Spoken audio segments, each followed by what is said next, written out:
What's up, everybody?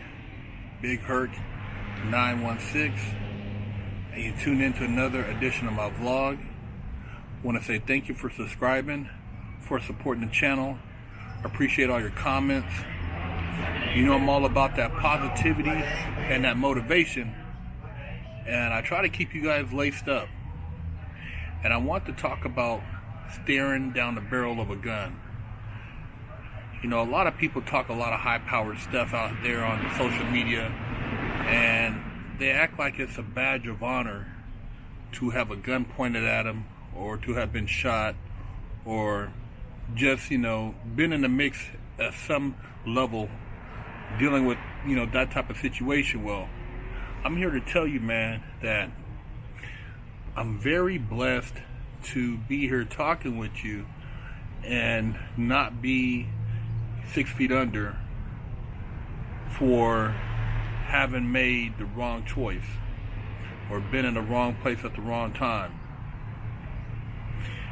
The first time I seen the barrel of a gun pointed at me was when I was 15, out and about in my hood, doing my thing, you know, mixing it up, and you know, there was a lot of drama going on at the time, and it was a hot summer, and you know, some cats rolled up on me and my partner, man, and they rolled down the window and said something out the window that was questionable, and we had a choice at the time to respond a certain way. And if we responded one way, we would have got blasted on the spot. If we responded another way, we could have possibly lived. Well, this particular individual who was in the back seat, who had two people in the front seat, actually in the front of the car driving, when he asked us that question, we didn't say anything. We just kind of froze and looked at the individual and thought twice, because we knew that it was already a lot of tension going on, and you know, these cats were out for blood, so we didn't say anything. Dude kind of looked at us. We looked at each other, and he rode off. He had a 12 gauge leaned against the back of the window, and he's ready to catch a murder that day, or an attempted murder. But you know, at the time, it makes you feel like, oh man, I'm really playing this game. I'm really a gangster. But in retrospect, man, was it worth it? You know, I could have lost my life over something so stupid, and not lived out my journey. So I say that life has a bigger purpose, man. And a lot of you youngsters out there, you know, selling yourself short or ready to take somebody else's life for really nothing, think twice, man. Because it's not worth it, man. It's not worth taking somebody's life and sitting around in a penitentiary looking at life because you want to prove something to yourself. Hey, it's not worth it. I remember another instance where I had rolled up to a Circle K and went inside to grab something, and I had a friend in the car, and some cats rolled up next to my car, which I guess they had taken to be you know, involved in an earlier incident, and You know, these cats, same type of scenario, man. Dude in the back seat, you know, had a driver in the front and another guy in the passenger seat. And the dude in the back seat, I seen the pistol. And he, you know, asked me like, you know, whoop-de-wop. And I'm like, I didn't even say nothing. I just kind of looked at him. And he was trying to read my body language, but he had that pistol, and I could tell he was ready to dump.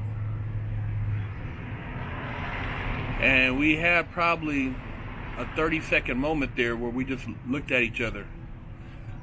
And nobody else, you know, I came out the store at the time. I was just there by myself, standing outside the car. My homie was in the car.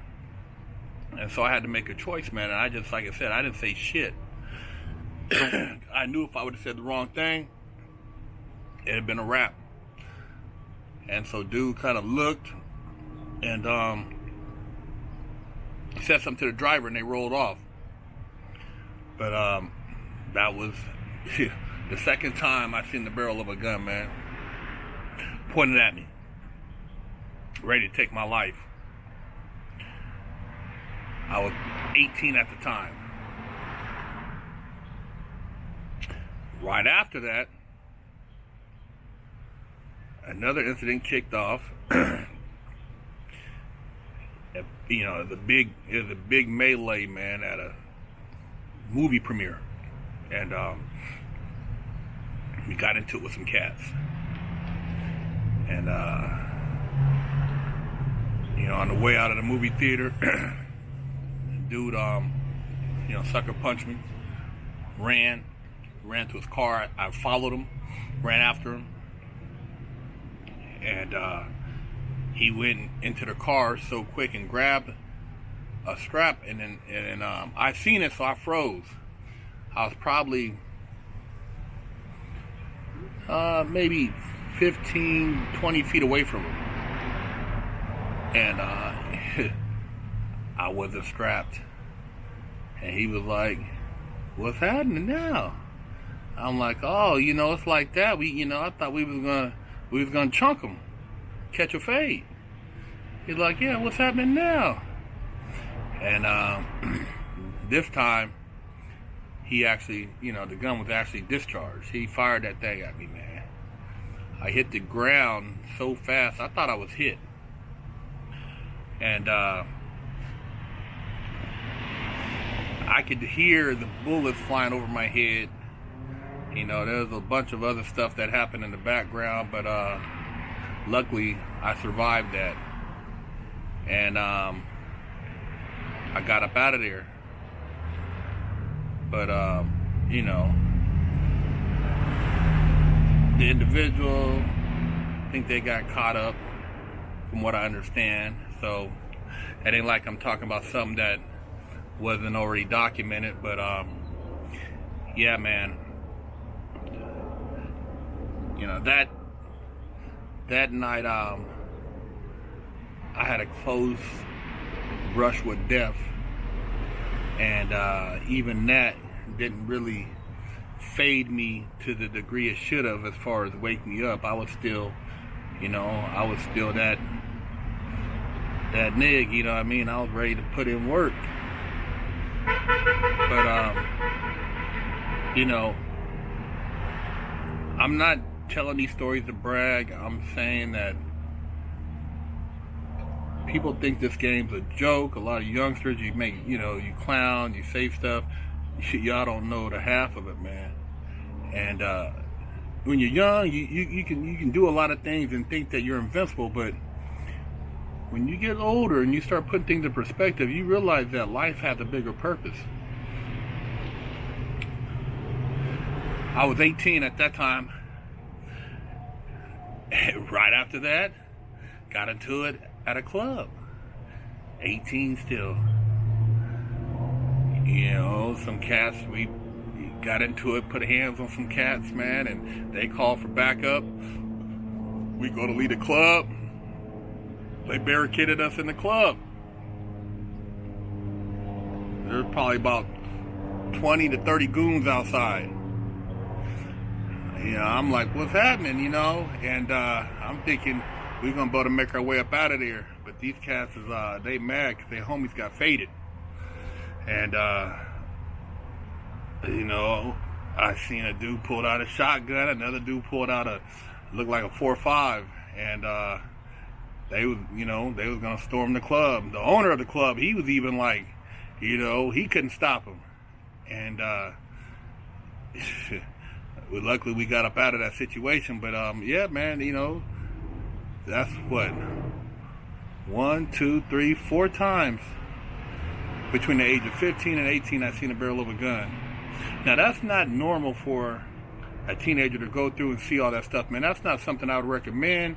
That's not something I you know, would just say it's something to brag about. But that's the type of life I was living, man. I was living a really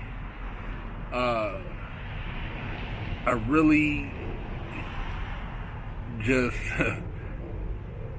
street hood type thuggish lifestyle. Even though I was going to college and doing these things, I was in the streets, man. And you know, that eventually led to me right after that going to CYA, and you know, a few other incidents after that where you know, the barrel of a gun came into play, and then eventually to the feds, man. And of course, a barrel of a gun came into play then because the police drew down on me and told me to get on the ground so they can, you know, cuff me up. And I had almost a decade, 8 years, 8 months to think about all those times I had a barrel of a gun in my face, man. And it ain't no joke. It ain't a laughing matter. But if I can put this into perspective and maybe wake some of you guys up out there so you don't do anything stupid with your life and end up at the end of a barrel of a gun, which could, you know, mean your life is gone, or potentially you take somebody else's life and throw your life away. Well, I've done my job, man, because I've saved a life.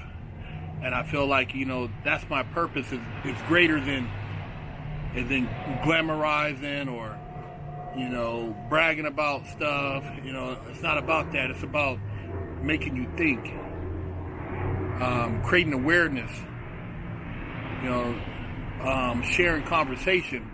Because a lot of OGs never told me anything, man. So I did a lot of dumb stuff. If they would have told me some things, maybe I would have not been doing all the dumb stuff I was doing.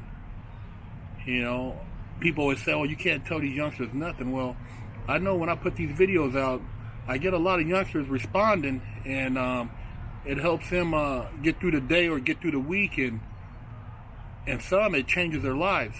And if I can change the life of a few of you guys, I feel I'm doing the right thing, and I'm, you know, putting out a positive message. But yeah, man. If you guys need some life coaching, go check out BigHerc916.com. Pick you up some merchandise. I'd love to hear from you. Leave a comment, share the video, and just know that it's not necessarily gangster that you done drew down on somebody or you done seen the barrel of a gun, man. Because there's always something that comes from that, you know, and it's not necessarily good. You know, ask some of your partners who've been in the military who's had to deal with some stuff, man. It ain't a laughing matter, a joking matter, man. So I've seen the barrel of a gun multiple times, and you know, been on both ends, and it ain't like I said, it ain't nothing to brag about. But I'm just letting you guys know that you know, I keep it real on this channel, and I try to relate with you guys as much as possible, so you can see that, you know, this ain't no fake gangster stuff going on over here. This is some real stuff. So stay laced up. Big Herc 916.